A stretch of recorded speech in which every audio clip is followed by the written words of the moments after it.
Hi, this is Steve Lentini, and I'm your host for Different Thinking for Different Times. This is Season 2, Episode 4.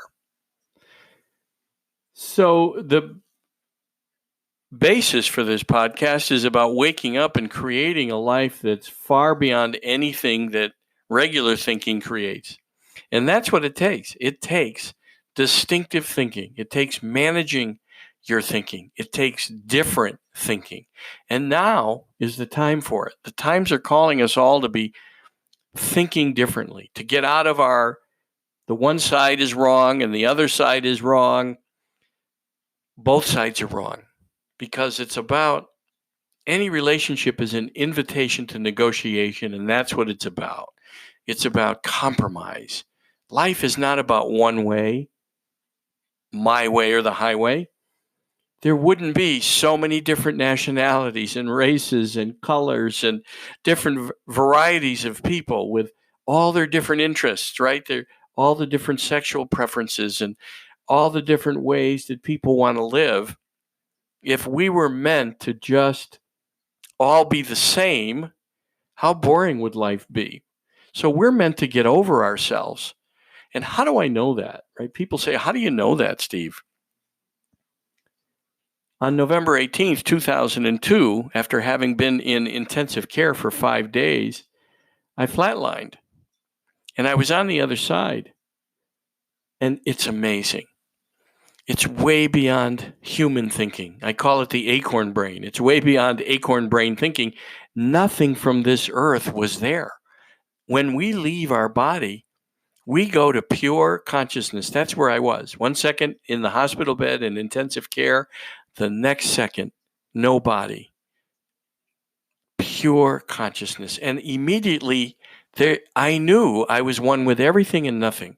I was one with the life force that had flung the stars into space. Think about that a minute. And you can't take my word for it. You're going to have to wait to experience it. And I hope it's not tonight or even in the next minute.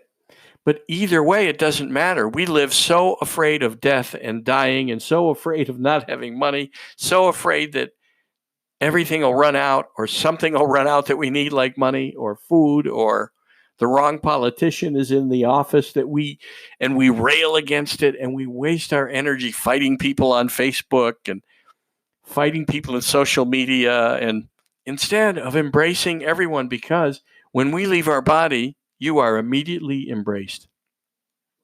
I left my body. I knew that I was one with everything and nothing.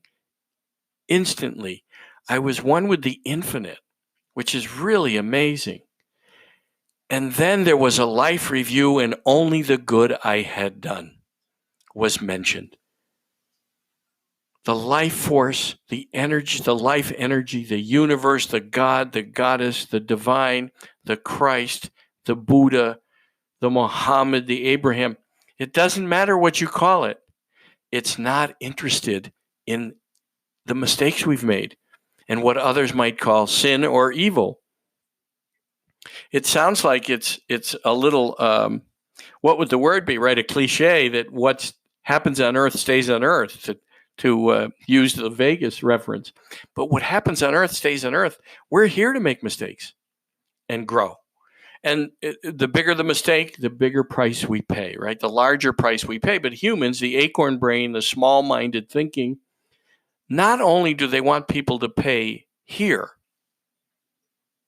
we want people to burn in hell forever. And I've got news for you, it just doesn't happen. God is, or the divine, or the universe, like I said, it doesn't matter what you call it, for it had no name, like the Tao Te Ching said.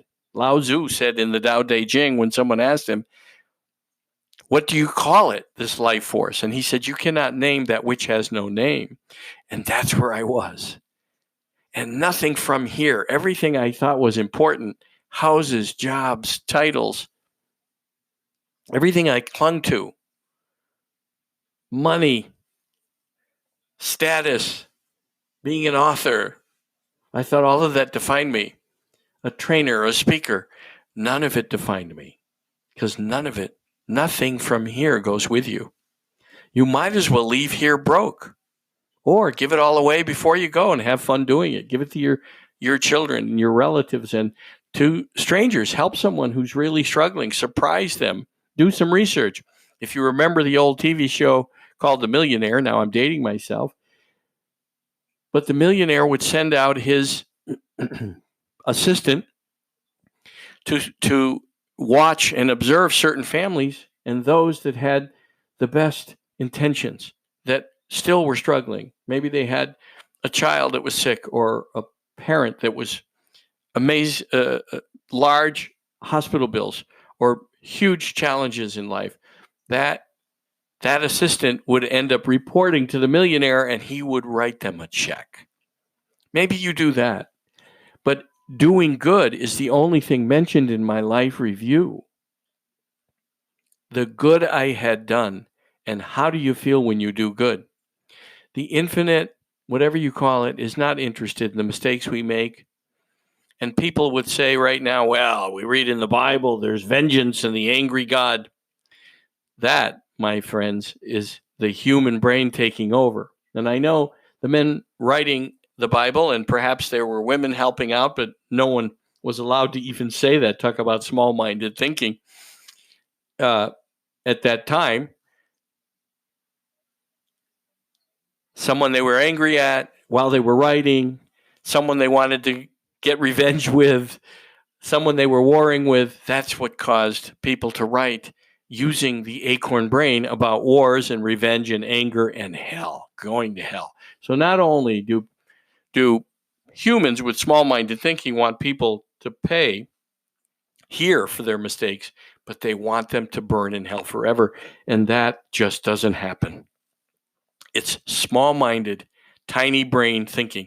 There were no races. There were no nationalities. There was no political preferences, no sexual preferences. In fact, everything was one. There was no male, no female.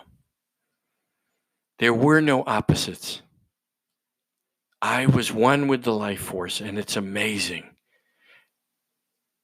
After my life review, I was asked a question, stay or go? And my consciousness responded with, thy will be done. It didn't matter whether I stayed there or came back here. I had no knowledge of this existence. There was no past or no future. There was only the now. Only the now. I couldn't even connect the events until I got back in the hospital bed. Because once I said, thy will be done, I was right back in the hospital bed with my same two friends at the end visiting, who later corroborated that I, in fact, had flatlined. So what I learned, one is we leave here, we're one with everything and nothing, and this is truly a life school, and we're here to learn and grow by the mistakes we make, no matter how egregious they are or how egregious we think others' mistakes are. Our business is only our life. Other people's lives are none of our business. It's none of our business who people vote for, who people work for, who people sleep with, the crimes they commit. God doesn't care. The universe doesn't care. They pay here. Just think of, they go to jail. Some people spend 20 years in jail. Just think of Harvey Weinstein, who's now being tried for all his supposed crimes against women, sexual crimes. He'll probably spend 50 years or the rest of his life in jail, along with the shame that he's going through, the very public shame. That's enough punishment, and rightfully so. That there cause and effect. The more egregious the crime or the more egregious the act against another, the more egregious is the payment that's paid here. Now, I don't know if they come back. It would be great for Harvey to come back as an actress and then be exposed to the same exact crime that he committed. But I don't wish that on anyone, even on Harvey coming back. But if he did experience that, that would truly be justice, right? And maybe we do all come back as the thing that we despise the most. So be careful, embrace, and love everyone, and let everyone have their journey, and work on controlling your journey. And notice over the next few weeks after listening to this podcast, if you haven't clicked out, Where is your small-minded acorn brain thinking? Because I have it even after that experiment and that experience. I call it an experiment because I was allowed to come back. When I said, "Thy will be done," I was right back in the hospital room. So again, I learned that we're one with the infinite, even here. It's just that our physical body blocks us from it because of the acorn brain. And so, because there was only the now, I've learned the divine is in the now, even and especially in the people and events that bug us. That's the universe or God or whatever you call it, trying to get your attention. This is the place that you have to grow and surrender. I surrendered to the moment. I had spent most of my life in the past thinking of something, a mistake I had made, or in the future wanting life to be somewhat different than it was, railing against the present moment. And when I apply what I've learned by just surrendering and thinking, this must be the plan, or this is God, and that the good I do is somehow etched onto the fabric of time because, again, that's all that was mentioned. And so now I love doing good because I think it's God or the divine or the universe testing me. Will you do good, Steve? That it's God in disguise when somebody comes at a rest stop and they walk up to me and say, I ran out of money, or my debit card's overdrawn, or I don't have my credit cards, or I'm just broke. I give them money and I say, thank you, God, for allowing me to serve you. And that's what I do with any difficult situation and any difficult person.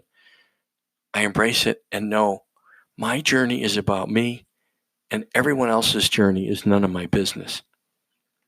Thanks for listening. If you have any questions, Steve at stevelentini.com, Steve at stevelentini.com. I can assure you that when you do finally pass from this existence, you immediately go from this into that it's a place. Just like going to your neighbors is a place. It's a place, except you won't have a body. You'll be one with everything and nothing. And if you do come back, you'll be blown away like I was. And you'll learn how to live with different thinking for different times. Steve at stevelentini.com. If you've got a near-death experience, reach out to me and be glad to interview you and put you on the show, put you on the podcast. Thanks.